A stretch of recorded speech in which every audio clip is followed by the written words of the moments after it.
ঢাকা ময়মনসিংহ মহাসড়কে গাড়ি থামিয়ে ডাকাতি ছিনতাই, ৬ মাসে ৭ খুন, টহল জোরদারের চিন্তা।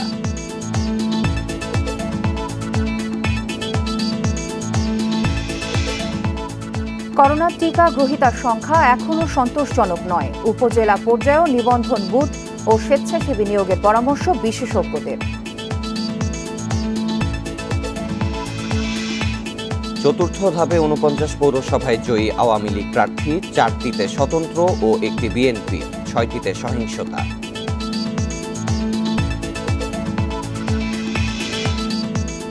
জাতিসংঘের সম্মতি না থাকলেও ভাসানচরে যেতে আগ্রহ বাড়ছে রোহিঙ্গাদের। চতুর্থ দফায় আজ রওনা হয়েছে ২,০০০ জন। এবং সুরক্ষা ছাড়া কাজ করায় দুর্ঘটনায় প্রাণ হারাচ্ছেন নির্মাণ শ্রমিকরা, অধিকার রক্ষায় স্মার্ট কার্ডের চিন্তা।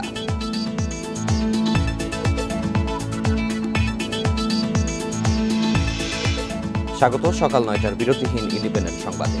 সাথে আছি সাফাতুল ফরিদ এবং আমি ফারহানা আছরিন। এতক্ষণ শুনছিলেন সংবাদ শিরোনাম, এবার চলে যাচ্ছি পুরো খবরে।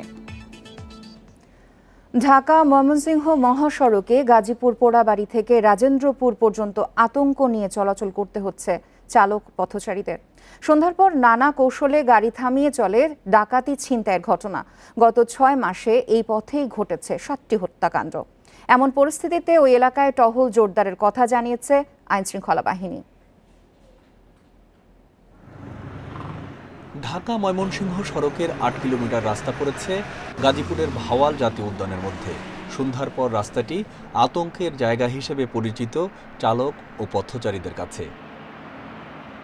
রাস্তায় সড়ক বাতি থাকলেও তা নষ্ট, আর ২ বছর আগে বসানো সিসিটিভি ক্যামেরার এখন অস্তিত্ব নেই। এই সুযোগে জঙ্গলে অবস্থান নিয়ে ইট পাথর ছুঁড়ে যানবাহন থামিয়ে অস্ত্রের মুখে চলে ডাকাতি ছিনতাই।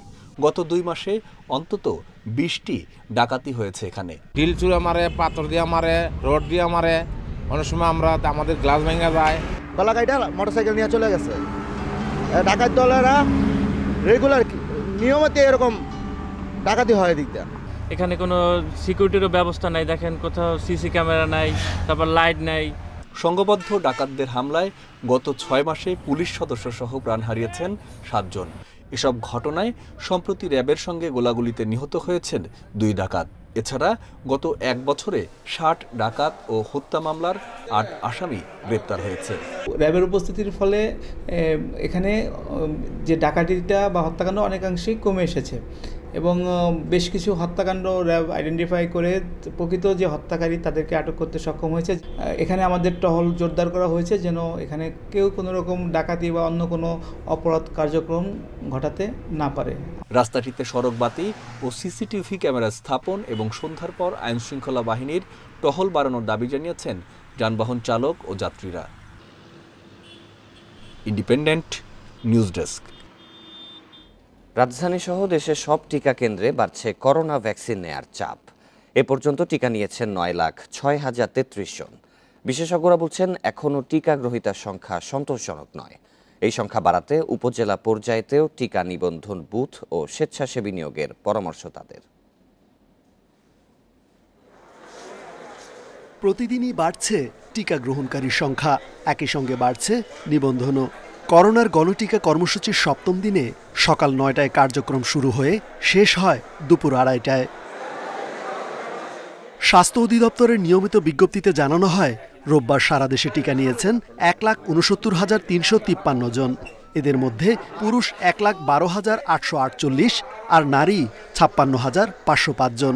ঢাকা বিভাগে নিয়েছেন ৪৫,০৯৪ জন, ময়মনসিংহ বিভাগে ৭,৩৫৭, খুলনা বিভাগে ১৯,৮০২, বরিশাল বিভাগে ৯,১৯৮, সিলেট বিভাগে ১৩,১৯৬, চট্টগ্রাম বিভাগে ৩৯,৭০৩, রাজশাহী বিভাগে ১৮,৯৬৫ ও রংপুর বিভাগে ১৫,২১৮ জন। টিকা নেওয়ার আগ্রহ আগের থেকে বেড়েছে, কিন্তু যথেষ্ট না।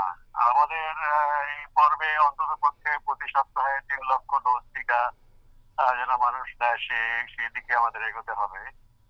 কারণ প্রতি মাসে যদি আমরা ৫০ লক্ষ ডোজ টিকা দিতে পারি তাহলে আমাদের যে টিকার সরবরাহ সে অনুযায়ী আমরা আগাতে পারবো। তবে এই উপজেলা পর্যায় পর্যন্ত টিকা দিলে সেটা ৩ লাখ প্রতিদিন দেওয়া সম্ভব।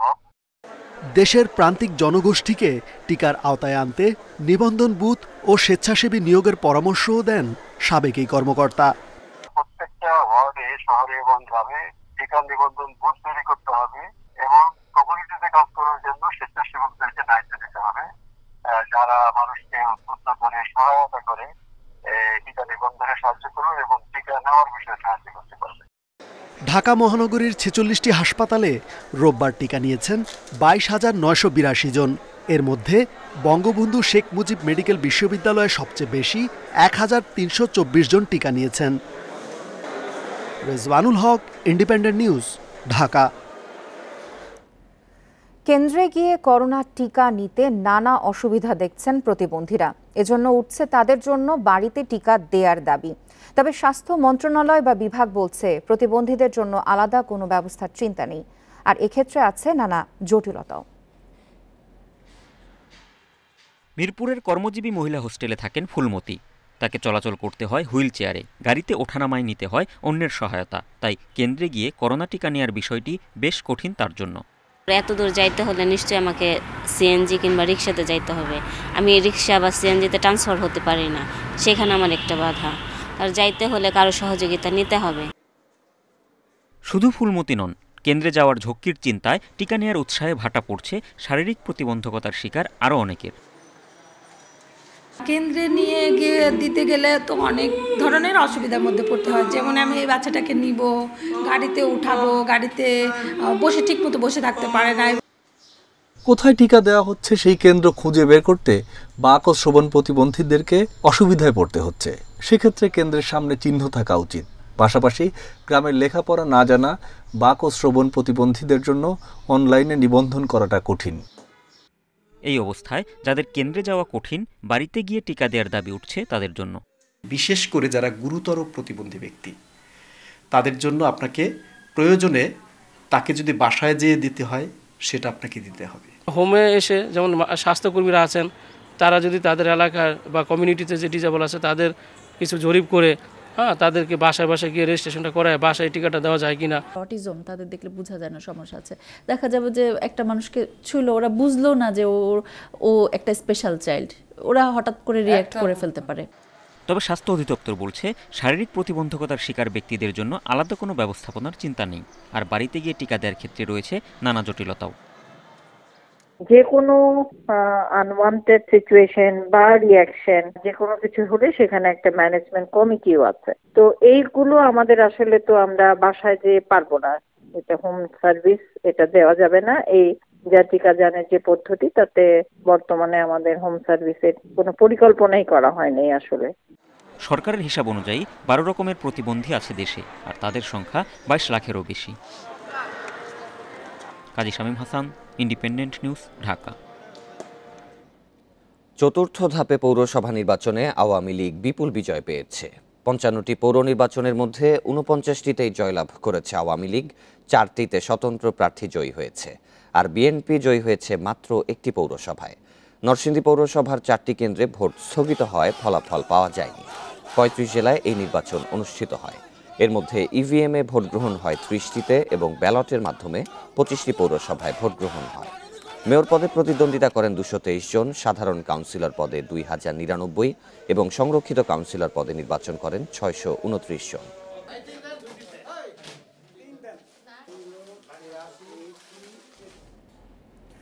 এর আগে চতুর্থ ধাপে 55 পৌরসভা নির্বাচনে 2-1টি বিচ্ছিন্ন ঘটনা ছাড়া বেশিরভাগ জায়গাতেই শান্তিপূর্ণ ভোট হয়েছে।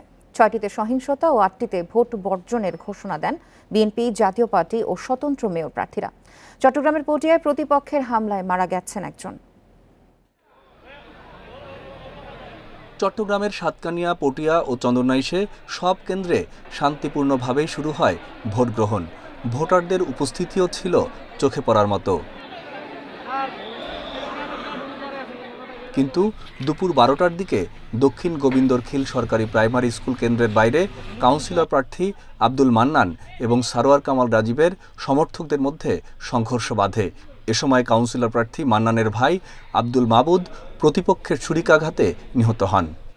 দক্ষিণ গোবিন্দরখিল সরকারি প্রাথমিক বিদ্যালয়, এখানে 2 জন প্রতিদ্বন্দ্বী কাউন্সিলর প্রার্থীর ভিতরে সংঘর্ষ হয়েছে এবং এখন পর্যন্ত একজন নিহত হয়েছে একটু খবর পেয়েছি আমরা। নরসিংদীর ইউএমসি আদর্শ উচ্চ বিদ্যালয় কেন্দ্রে দখলের চেষ্টার সময় লাঠিচার্জ করে পরিস্থিতি নিয়ন্ত্রণে আনে পুলিশ ও বিজিবি সদস্যরা। নোয়াখালীর সোনাইমুড়ি পৌরসভায় 2 কাউন্সিলর প্রার্থীর সমর্থকদের সংঘর্ষে একজন গুলিবিদ্ধ হন। লালমনিরহাটের 4টি কেন্দ্রে 2 প্রার্থীর কর্মী সমর্থকদের সংঘর্ষের সময় ভেঙে ফেলা হয় একটি ইভিএম মেশিন। এছাড়া হবিগঞ্জের চুনারুঘাট ও মাটিরাঙ্গায়ও সংঘর্ষের ঘটনা ঘটে। অনিয়মের অভিযোগে বরিশালের বানারীপাড়া, কিশোরগঞ্জের বাজিতপুর, চাঁদপুরের ফরিদগঞ্জ, লক্ষ্মীপুরের রামগতি, মুন্সিগঞ্জের মীরকাদিম, নাটোরের বড়াইগ্রাম ও বাগেরহাট পৌরসভায় নির্বাচন বর্জনের ঘোষণা দেন বিএনপি ও জাতীয় পার্টির মেয়র প্রার্থীরা। Mamunur Rashid, independent news desk. পর্যাপ্ত সুযোগ সুবিধা থাকায় ভাসানচরে যেতে আগ্রহ বাড়ছে রোহিঙ্গাদের। কক্সবাজার আশ্রয় শিবির থেকে 4র্থ ধাপে যাচ্ছে আরও 4000 রোহিঙ্গা। এখনও এ নিয়ে আন্তর্জাতিক দাতাদের আপত্তি থাকা দুঃখজনক বলে মনে করেন পররাষ্ট্রমন্ত্রী।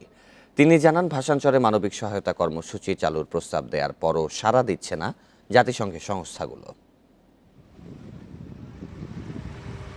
কক্সবাজারে প্রায় 8.5 লাখ রোহিঙ্গা আশ্রয় নিয়েছে 6,500 একর জমিতে। আরআরসির হিসেবে প্রতি বর্গ কিলোমিটারে বাস করছে 30 থেকে 40 হাজার রোহিঙ্গা। সে তুলনায় ভাসানচর স্বর্গ বলে মন্তব্য করেছে এখানে আসা সদ্য রোহিঙ্গারা।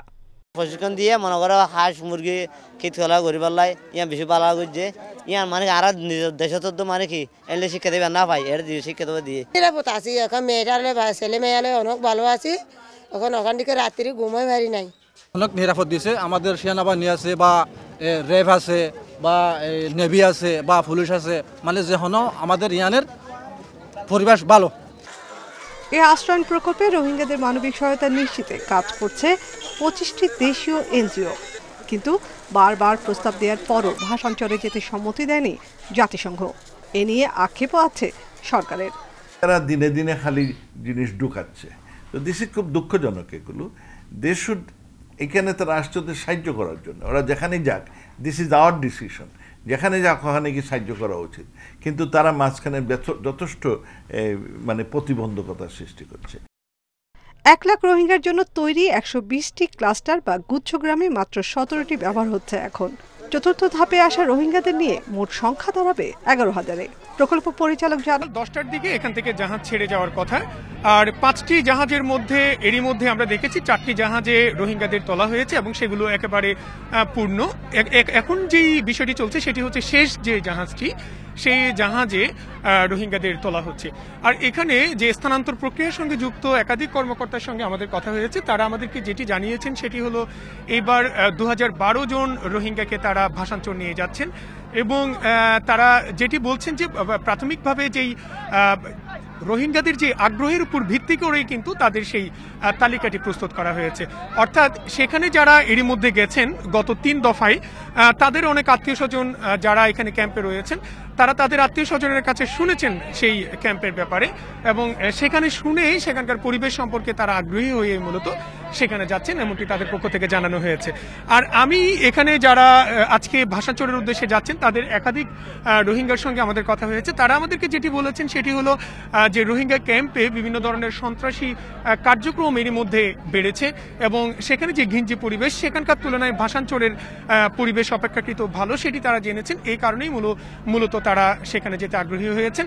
তো সেখানে যাওয়ার পরে তারা হয়তো সেখানকার পরিস্থিতি দেখবেন। আরেকটি বিষয় হলো, আমরা এখানে যারাই আসছেন তাদের কাছে আমরা দেখতে পাচ্ছি যে প্রতিটি পরিবারের সদস্যরা তারা কিন্তু তাদের একেবারে নিত্য প্রয়োজনীয় বিভিন্ন সামগ্রী সহ তারা সেখানে যাচ্ছেন এবং পোষা পশু পাখি তারা সঙ্গে করে নিয়ে আসছেন।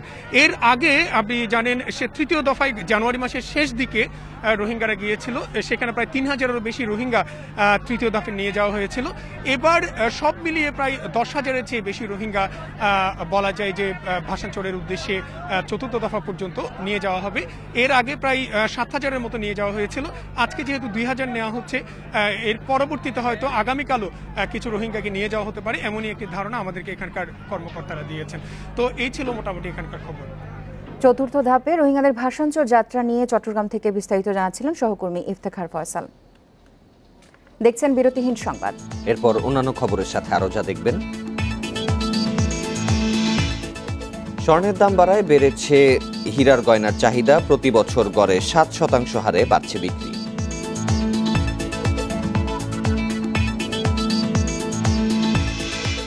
মিয়ানমারে বিক্ষোভ দমনে রাস্তায় রাস্তায় সেনা টহল, নিজ দেশের মানুষের বিরুদ্ধে যুদ্ধ ঘোষণার অভিযোগ জাতিসংঘের।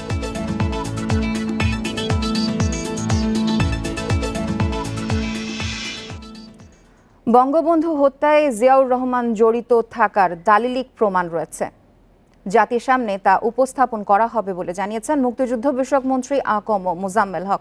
রোববার সচিবালয়ে সাংবাদিকদের এসব কথা বলেন তিনি। এ সময় তিনি বলেন, জিয়াউর রহমানের রাষ্ট্রীয় খেতাব বীর উত্তম বাতিলের বিষয়টি প্রস্তাব আকারে রয়েছে। এ বিষয়ে পরবর্তী পদক্ষেপ জানাতে কিছুটা অপেক্ষা করতে হবে বলেও জানান তিনি। তিনি বলেন, জিয়াউর রহমান বঙ্গবন্ধুর খুনি হিসেবেই খেতাব বাতিলের প্রস্তাব দিয়েছে জাতীয় মুক্তিযোদ্ধা কাউন্সিল।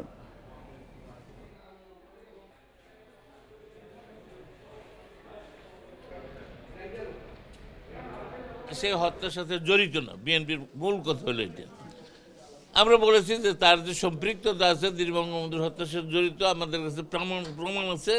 আমরা ইনশাআল্লাহ যথাসময়ে প্রমাণ সহ জাতির সামনে পেশ করব। এদিকে 17 ফেব্রুয়ারি বরিশাল বাদে সব মহানগরে ও জেলায় সমাবেশ ও বিক্ষোভ মিছিল করবে বিএনপি। জিয়াউর রহমানের বীর উত্তম খেতাব বাতিলের সিদ্ধান্তের প্রতিবাদে এই কর্মসূচি দিয়েছে দলটি। রোববার গুলশান কার্যালয়ে সংবাদ সম্মেলনে ঘোষণা দেন বিএনপির স্থায়ী কমিটির সদস্য খন্দকার মোশাররফ হোসেন। দলের প্রতিষ্ঠাতা জিয়াউর রহমানের খেতাব বাতিলের প্রতিবাদে কয়েকদিন ধরে মাঠে সরব রয়েছে বিএনপি। শনিবার জাতীয় প্রেস ক্লাবের সামনে বিক্ষোভ সমাবেশ করেছে দলটি। এবার সারা দেশে দেয়া হয়েছে কর্মসূচির ডাক। সংবাদ সম্মেলনে সরকারের রাজনৈতিক অপচেষ্টার নিন্দা জানান খন্দকার মোশাররফ হোসেন। শহীদ রাষ্ট্রপতি জিয়াউর রহমান বীরোত্তমের খেতাব বাতিলের সরকারি অপচেষ্টার প্রতিবাদে আগামী বুধবার 17 ফেব্রুয়ারি বরিশাল বিভাগ বাদে দেশের সকল মহানগর ও জেলায় প্রতিবাদ সমাবেশ ও বিক্ষোভ অনুষ্ঠানের কর্মসূচি ঘোষণা করা হয়। এর আগে রোববার সকালে জাতীয় প্রেস ক্লাবে প্রতিবাদ সমাবেশের আয়োজন করে জাতীয়তাবাদী মুক্তিযোদ্ধা দল ও মুক্তিযুদ্ধ প্রজন্ম। সেখানে বিএনপির স্থায়ী কমিটির সদস্য গয়েশ্বর চন্দ্র রায় বলেন, জিয়াউর রহমানের খেতাব বাতিলের চেষ্টায় সরকারের ভাবমূর্তি আরও নষ্ট হচ্ছে। খেতাবটা কিন্তু যুদ্ধের না, যুদ্ধের। দেশটা কিন্তু ভাষণে স্বাধীন হয় না, দেশটা যুদ্ধে স্বাধীন হয়েছে। কেউ ভাষণে উৎকৃষ্ট, আর যারা যুদ্ধে ছিলেন তারা নিকৃষ্ট। অধমরা বলে উত্তমকে মস্করা করে। জিয়াউর রহমানের মতো মুক্তিযোদ্ধার খেতাব বাতিল করার পরিণতি ভালো হবে না বলেও হুঁশিয়ার করেন বিএনপি নেতারা। Jahanara Parvin, independent news, Dhaka. কোনো ধরনের সুরক্ষা ব্যবস্থা ছাড়াই কাজ করছেন বেশিরভাগ নির্মাণ শ্রমিক। এতে বাড়ছে দুর্ঘটনা, প্রাণ হারাচ্ছেন অনেকেই। কলকারখানা ও প্রতিষ্ঠান পরিদর্শন অধিদপ্তর বলছে, বিল্ডিং কোড না মেনে ভবন নির্মাণ করায় দুর্ঘটনার সংখ্যা বেড়ে চলেছে। শ্রমিকদের অধিকার রক্ষায় স্মার্ট কার্ডের মাধ্যমে তথ্য ভান্ডার তৈরির কথাও ভাবছে অধিদপ্তর। বিল্ডিং কোড অনুযায়ী কাজের সময় একজন নির্মাণ শ্রমিকের হেলমেট, গ্লাভস, নিরাপত্তা বেল্ট, বুট সহ প্রয়োজনীয় নিরাপত্তা সরঞ্জাম ব্যবহারের কথা থাকলেও তার কিছুই সরবরাহ করে না নির্মাতা প্রতিষ্ঠানগুলো। এতে বাড়ছে দুর্ঘটনা, ঘটছে প্রাণহানি। এদিকে ভবন নির্মাণের সময় নিরাপত্তা বেষ্টনী না দেয় ইট, লোহা সহ নানা ধরনের ভারী জিনিস পড়ে দুর্ঘটনার শিকার হচ্ছেন পথচারীরাও। না, এখানে কোনো সাইড প্রোডাকশন দেয় না এবং করে না, এইভাবে তারা কাজ চালায় যায়। হ্যাঁ, সাধারণ মানুষ মারা যাচ্ছে, কোনো একটা যে সাপোর্টিং দিব এটা কিছুই করে না তারা। সাধারণ সময় টাকা পয়সা দিয়ে ম্যানেজ করা এটা পার পেয়ে যায়, হইলো টাকা পয়সা সামাজিকভাবে এটা মেনটেন করে, এটা তো এই জন্য এরা বিল্ডিং কোড মানে না যে টাকা পয়সা ম্যানেজ করা যায়। সমস্যা কি? ইনস্টিটিউট অব লেবার স্টাডিজের পরিসংখ্যান বলছে, গেল 13 মাসে নির্মাণ কাজ করতে গিয়ে মারা গেছেন 94 জন শ্রমিক, আহত হয়েছেন অন্তত 50 জন। বেশিরভাগ শ্রমিকের শ্রম আইনের আওতাভুক্ত না। প্রথমত সমস্ত নির্মাণ শ্রমিকের শ্রম আইনের আওতায় আনা। বিল্ডিং কোডে যে সমস্ত সুরক্ষার বিষয় বলা আছে, শ্রম আইনেও কিন্তু সুরক্ষার বিষয় বলা আছে। এই দুইটাকে মিলিয়ে এইটা এখানে তদারকির একটা ব্যবস্থা খুব জোরদার করা দরকার, একটা আলাদা টাস্ক ফোর্স করা দরকার। এদিকে লোকবল সংকটের কারণে নির্মাণাধীন ভবনের নজরদারি বাড়াতে পারছে না বলে দাবি কলকারখানা ও প্রতিষ্ঠান পরিদর্শন অধিদপ্তরের। স্মার্ট কার্ড তৈরি করার জন্য আমরা একটা প্রজেক্টের চিন্তা করছি এখনো, এবং এটা আমাদের উপর থেকেও নির্দেশনা আসছে। সেফটি এনশিওর করার জন্য আমাদের সেফটি সেকশনের লোকজন অত্যন্তই কম। যে বর্তমানে অর্গানোগ্রামে যা আছে 101 জন, সেখানে আমরা কাজ করছি মাত্র 43 জন। ভবিষ্যতে আমরা যে অর্গানোগ্রাম আছে সেখানে প্রায় 302 জন সেফটি অফিসারকে রাখা হয়েছে, তারা ইঞ্জিনিয়ার। আমার মনে হয় যে তারা আসলে আমরা আর একটু নিবিড়ভাবে সেগুলি কাজ করতে পারবো। কোনো নির্মাণ শ্রমিক কাজের সময় দুর্ঘটনার শিকার হলে তাদের জন্য 10,000 টাকা থেকে শুরু করে 2.5 লাখ টাকা পর্যন্ত ক্ষতিপূরণের ব্যবস্থা রয়েছে বলেও জানিয়েছে কলকারখানা ও প্রতিষ্ঠান পরিদর্শন অধিদপ্তর। Biprajit Chanda, independent news, Dhaka. রাজধানীর যাত্রাবাড়িতে বাসায় ঢুকে 3 জনকে কুপিয়ে জখম করেছে দুর্বৃত্তরা। আহত অবস্থায় তাদের সবাইকে ঢাকা মেডিকেল কলেজ হাসপাতালে ভর্তি করা হয়েছে। ঢাকা মেডিকেল ক্যাম্পের ইনচার্জ পুলিশ পরিদর্শক মোহাম্মদ বাচ্চু মিয়া জানান, আহতদের একজনের অবস্থা আশঙ্কাজনক, অন্য 2 জন শঙ্কামুক্ত বলেও জানান তিনি। আহতদের মধ্যে একজন নারীও রয়েছেন। যাত্রাবাড়ি থানার ভারপ্রাপ্ত কর্মকর্তা মাজহারুল ইসলাম জানিয়েছেন, হামলাকারীকে শনাক্ত করা হয়েছে, তাকে ধরতে অভিযান চলছে।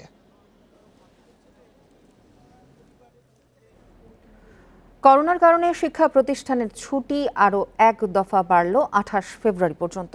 মার্চের প্রথম দিকে স্কুল কলেজ খোলার পরিকল্পনা মন্ত্রণালয়ের, এজন্য নেওয়া হচ্ছে সব ধরনের প্রস্তুতি। করোনা মহামারীর কারণে গত বছরের 18 মার্চ থেকেই বন্ধ শিক্ষা প্রতিষ্ঠান। ডিজিটাল মাধ্যমে শিক্ষা কার্যক্রম পরিচালিত হলেও এর বাইরে রয়ে গেছে অনেক শিক্ষার্থী। এ অবস্থায় চলতি বছরের এসএসসি পরীক্ষা জুন মাসে এবং এইচএসসি জুলাই বা আগস্টে করার পরিকল্পনা শিক্ষা মন্ত্রণালয়ের। সেই অনুযায়ী কমানো হয়েছে এসএসসি সিলেবাসও। 28 ফেব্রুয়ারি পর্যন্ত ছুটি বাড়ানো হলেও মন্ত্রণালয় বলছে, মার্চে স্কুল কলেজ খোলার সব প্রস্তুতি নিয়ে রাখা হয়েছে। সেক্ষেত্রে এসএসসি এবং এইচএসসি পরীক্ষার্থীদের সপ্তাহে 6 দিন এবং অন্য শ্রেণীর শিক্ষার্থীদের সপ্তাহে 1 দিন করে স্বাস্থ্যবিধি মেনে ক্লাস নেওয়া হবে। যখনই মনে হবে যে আমরা এখন খুলে দিতে পারি, আর শিক্ষকদের যেহেতু আমাদের টিকা দেওয়ার বিষয়টা হয়ে যাচ্ছে, আশা করি আমরা ঠিক ডেট বলতে পারছি না, তবে হয়তো খুব সহসাই আমরা খুলতে পারবো, এরকমের একটা আশা আমাদের আছে। প্রাথমিক ও গণশিক্ষা মন্ত্রণালয় বলছে, প্রাথমিক বিদ্যালয়গুলোতেও স্বাস্থ্যবিধি মেনে ক্লাস চালুর প্রস্তুতি নেওয়া হয়েছে। সেই সঙ্গে নিয়মিত শিক্ষার্থীদের খোঁজ খবর নেওয়ার জন্য শিক্ষকদের নির্দেশনা দেওয়া হয়েছে। নানা ধরনের পরিকল্পনা আছে। আমরা স্কুল খুললে কিভাবে বাচ্চা কাচ্চাদের আবার স্বাভাবিক জীবনে ফিরিয়ে আনা যায়, এরকমের নানা ধরনের চিন্তা ভাবনা আমাদের আছে। এরকম আমরা নির্দেশ দিয়ে দিচ্ছি অলরেডি, স্কুলে দিয়ে দিচ্ছি। শিক্ষক এবং অভিভাবকরা বলছেন, বাসায় শিক্ষার্থীদের তেমন একটা পড়াশোনা হচ্ছে না, তাই দ্রুত স্কুল খোলার উদ্যোগ নেওয়ার তাগিদ তাদের। স্বাস্থ্যবিধি মেনে স্কুল খুলে দেওয়া উচিত, বাসায় বসে তাদের কোনো লেখাপড়া হচ্ছে না। পরীক্ষার্থীদের কথা চিন্তা করে একজন শিক্ষক হিসাবে আমি জোর দাবি জানাই, অনতিবিলম্বে যাতে শিক্ষা প্রতিষ্ঠান খুলে দেওয়া হয়। যেসব প্রতিষ্ঠানের সামর্থ্য আছে তাদের অনলাইনে শিক্ষা কার্যক্রম চালিয়ে যাওয়ার আহ্বান মন্ত্রণালয়ের। নূরে আলম, ইন্ডিপেন্ডেন্ট নিউজ, ঢাকা। রাজধানীর শ্যামপুর খালের বউবাজার অংশে 100 ফুট খালের 96 ফুটই দখল হয়ে গেছে। রোববার সেখানে উচ্ছেদ অভিযান চালিয়েছে ঢাকা দক্ষিণ সিটি কর্পোরেশন। উচ্ছেদ করা হয়েছে 5 তলা একটি ভবন সহ বেশ কিছু স্থাপনা। পর্যায়ক্রমে শ্যামপুর খালের অন্যান্য অংশ থাকা অবৈধ স্থাপনাও উচ্ছেদ করা হবে বলে জানিয়েছে ডিএসসিসি।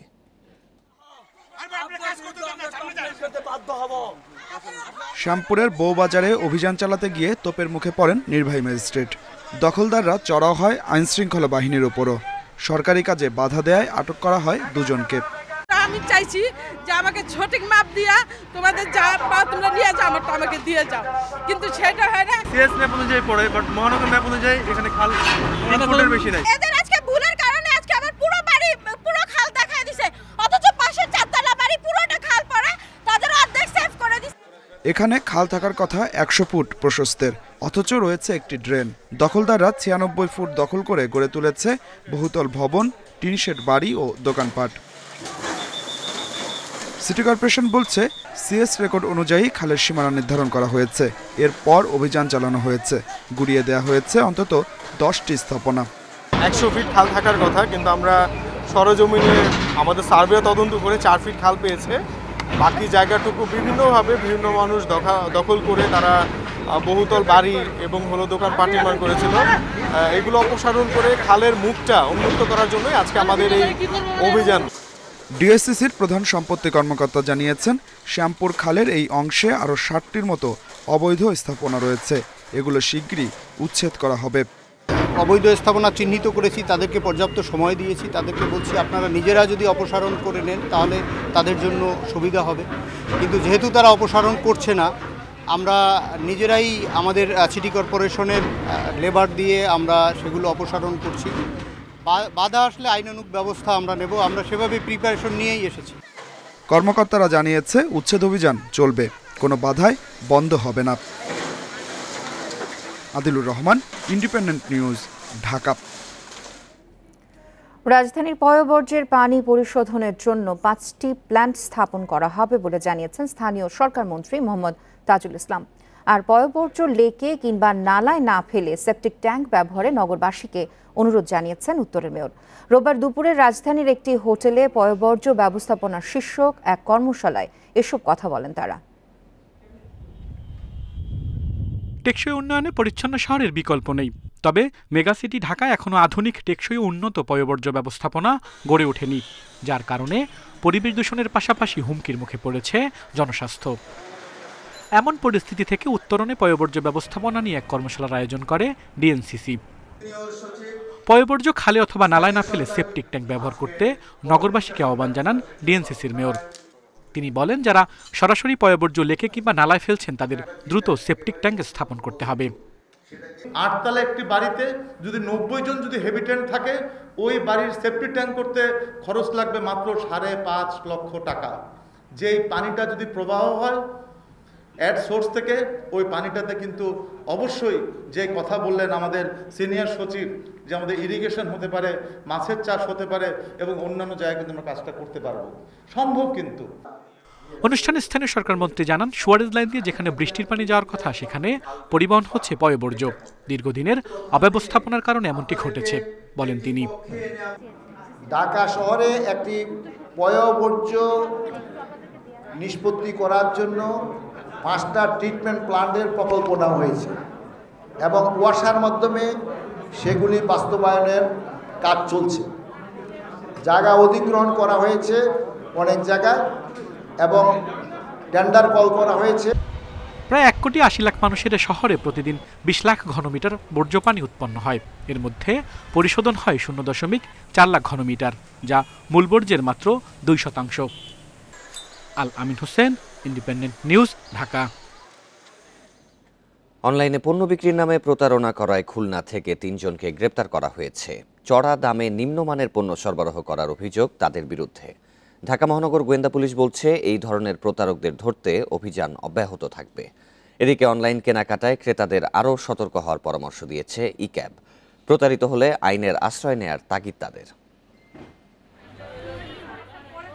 অনলাইন কেনাকাটায় ঝোঁক বাড়ছে দ্রুত। করোনাকালে অনলাইন ব্যবসায়ও বেড়েছে বহুগুণে। এই সুযোগে বেড়েছে প্রতারণাও। নিম্নমানের পণ্য সরবরাহ, ইচ্ছামতো দাম আদায়, টাকা নিয়ে উধাও, এরকম নানা অভিযোগ জমা পড়েছে আইন শৃঙ্খলা বাহিনীর কাছে। প্রতারণার অভিযোগে খুলনা থেকে 3 জনকে গ্রেপ্তার করা হয়েছে। ভুক্তভোগীরা বলছেন, একসাথে 4টি ফেসবুক পেজ পরিচালনা করত তারা।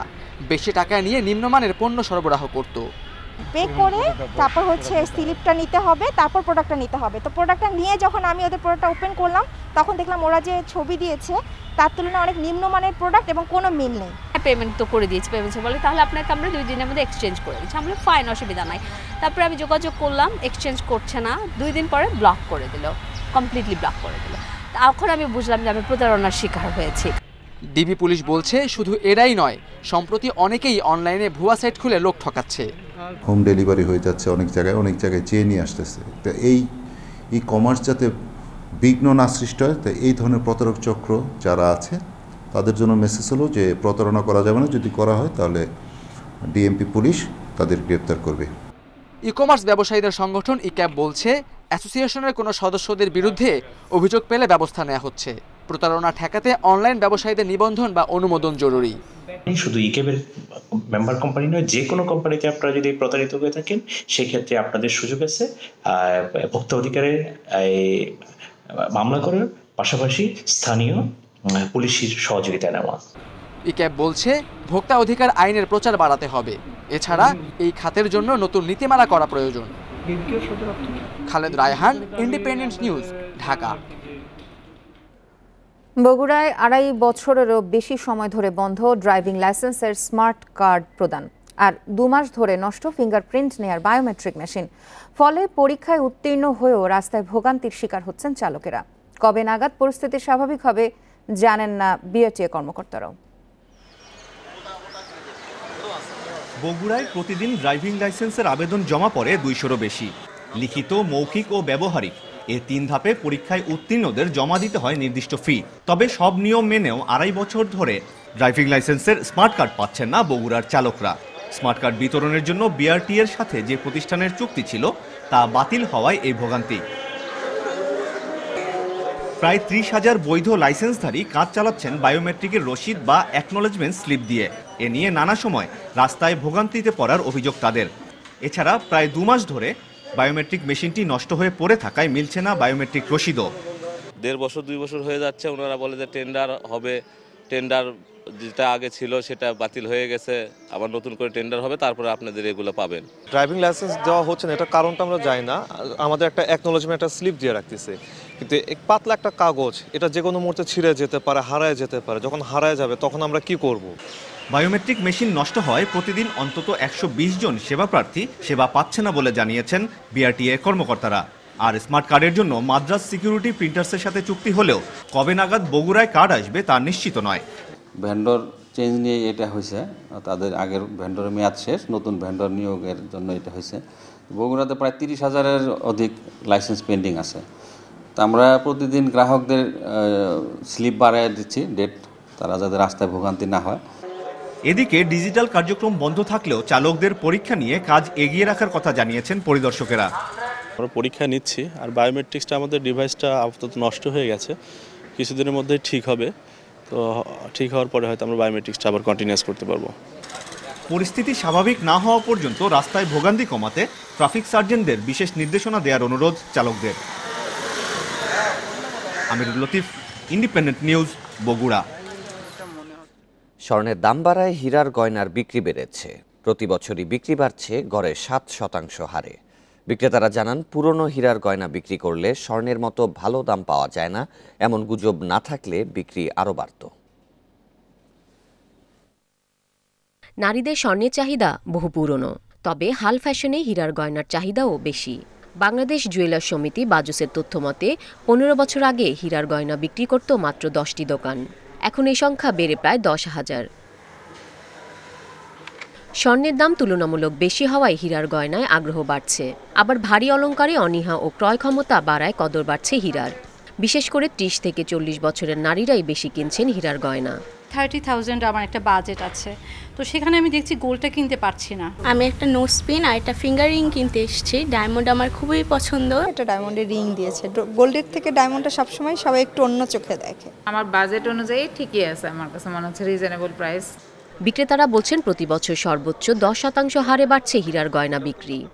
3 থেকে সর্বোচ্চ 30,000 টাকার মধ্যে কানের দুল, আংটি, নাকফুল ও লকেট সবচেয়ে বেশি বিক্রি হচ্ছে। 5+10 এর কাছাকাছি এরকম একটা সেল এখন দিন ডে বাই ডে বাড়তেছে বছরে। নাকফুল থাকছে, আংটি থাকছে, কানের দুল থাকছে, মোটা লকেট থাকতেছে, এই ধরনের জিনিসটা একটু বেশি থাকতেছে।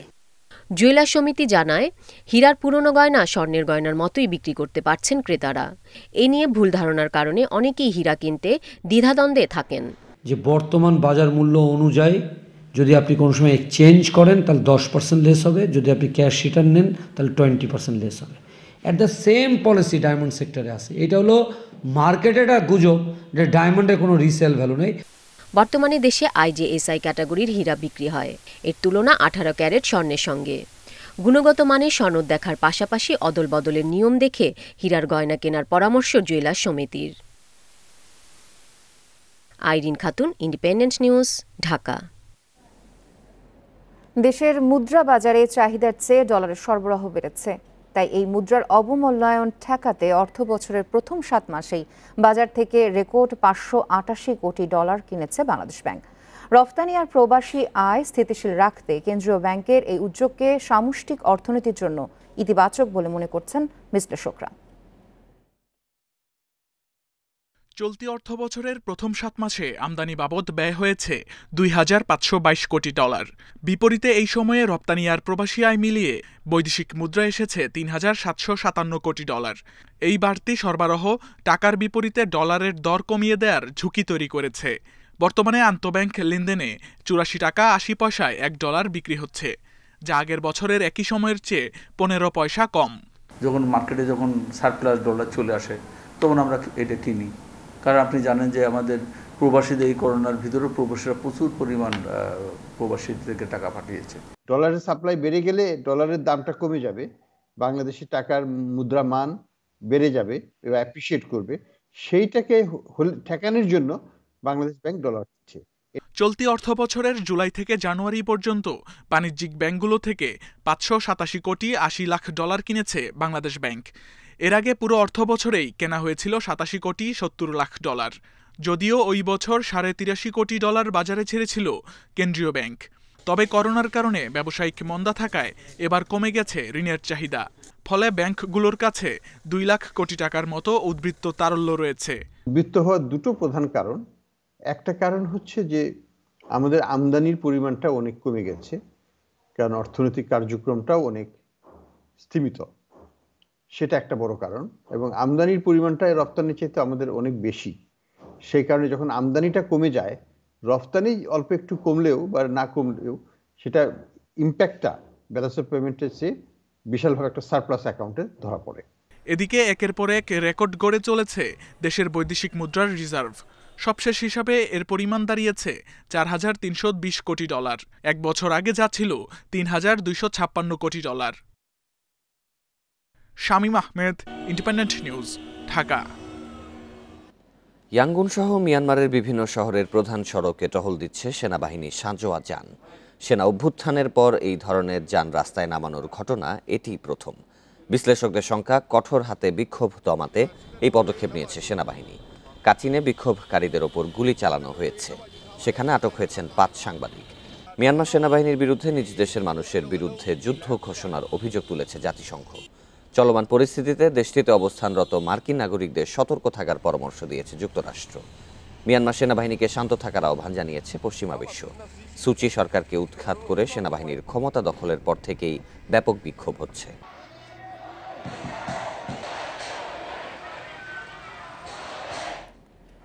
যুক্তরাজ্য সহ বিশ্বের বিভিন্ন দেশে করোনা ভাইরাসের যে নতুন ধরন শনাক্ত হচ্ছে, 2019 সালেই তার অস্তিত্ব ছিল, এমন ভয়াবহ তথ্যই উঠে এসেছে উহান থেকে ফেরা বিশ্ব স্বাস্থ্য সংস্থার তদন্তকারী দলের প্রতিবেদনে। সিএনএনকে দেওয়া সাক্ষাৎকারে দলের প্রধান পিটার বেন এমবারেক জানান, 2019 সালের ডিসেম্বরে চীনের উহানে করোনা ভাইরাসের বিস্তার ছিল কল্পনাতীত। সে সময়ই সেখানে এর বেশ কয়েকটি ধরনের তথ্য মিলেছে। আংশিক নমুনা পরীক্ষা করে সে সময় উপস্থিত 13টি নতুন ধরনের সন্ধান পান বিশেষজ্ঞরা। এ থেকে পিটারকে শঙ্কা, ডিসেম্বরের প্রথম রোগী শনাক্তের বহু আগেই চীনে করোনা ভাইরাসের সংক্রমণ শুরু হয়। এর আগে 2019 সালের ডিসেম্বরের আগে উহানের কোনো ল্যাবে করোনা ভাইরাস নিয়ে গবেষণা করা হয়নি বলে জানান চীন ফেরত বিশেষজ্ঞ দলটি। 2 সপ্তাহের মধ্যে এ নিয়ে চূড়ান্ত প্রতিবেদন প্রকাশ করা হবে বলে জানান তারা।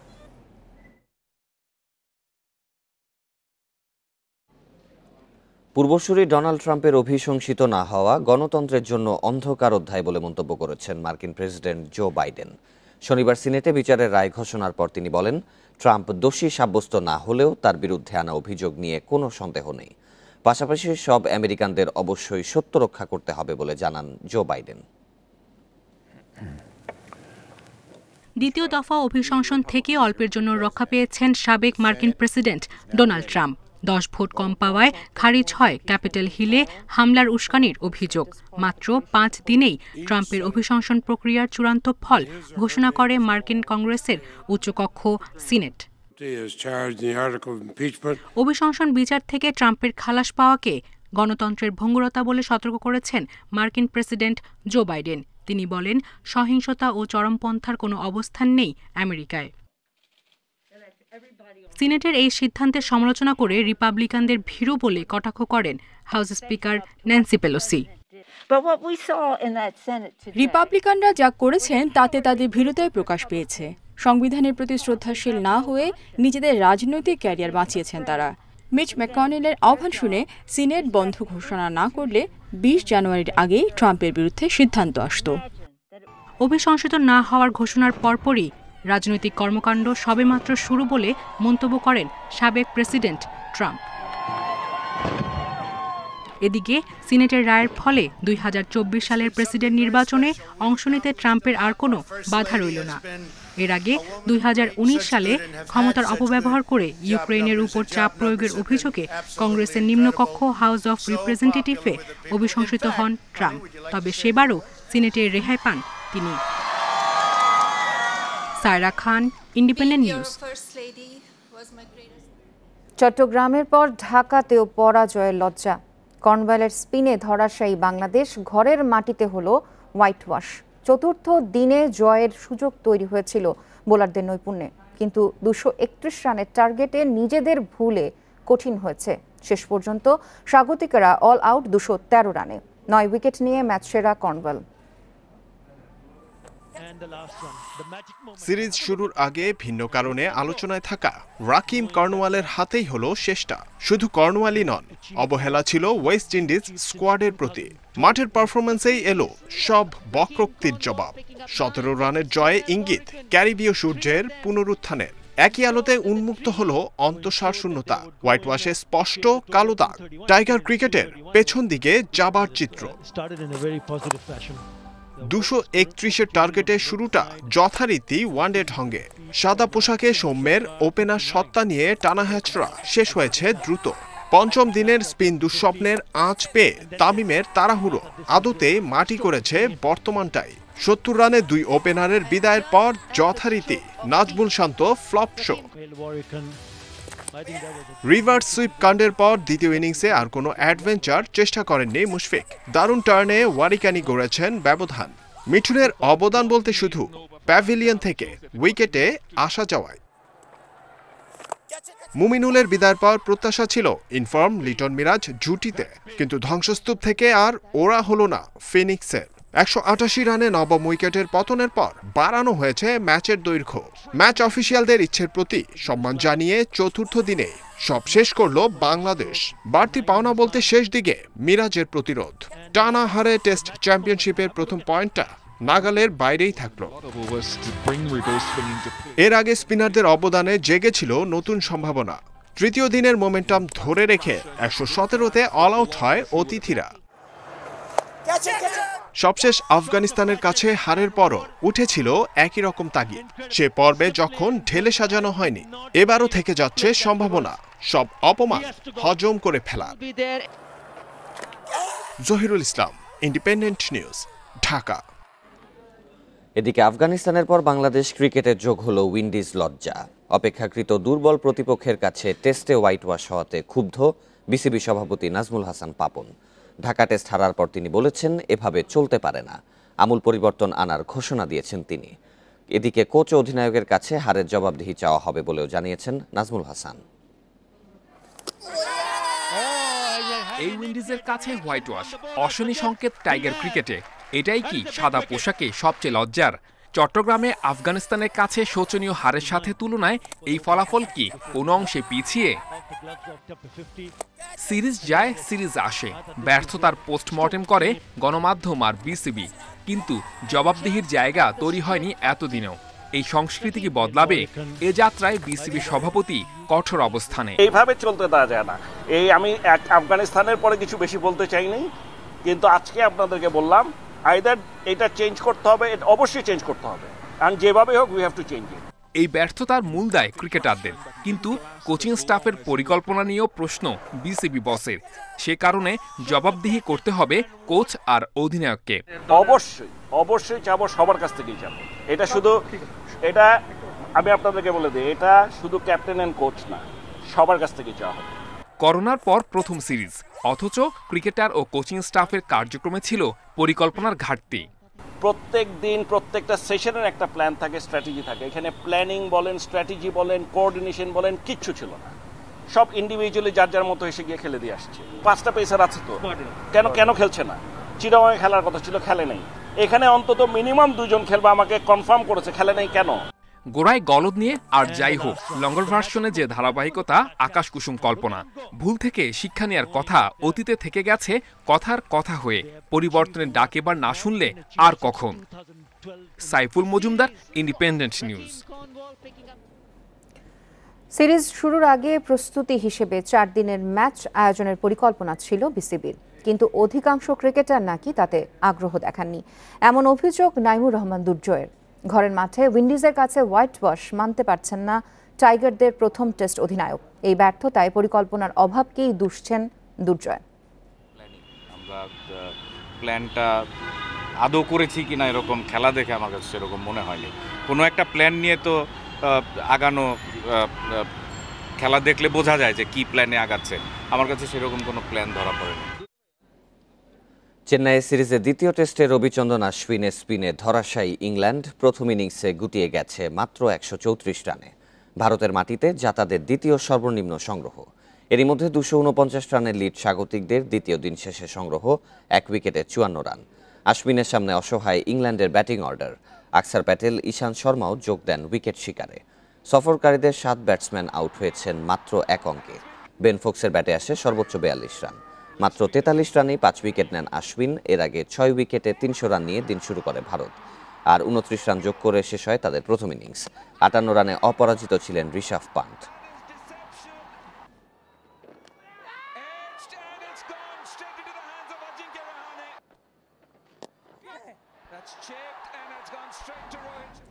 আর এই ছিল সকাল 9টার বিরতিহীন সংবাদের আরো বিস্তারিত জানতে চোখ রাখুন আমাদের ফেসবুক, ইউটিউব এবং টুইটারে। ধন্যবাদ সাথে থাকার জন্য।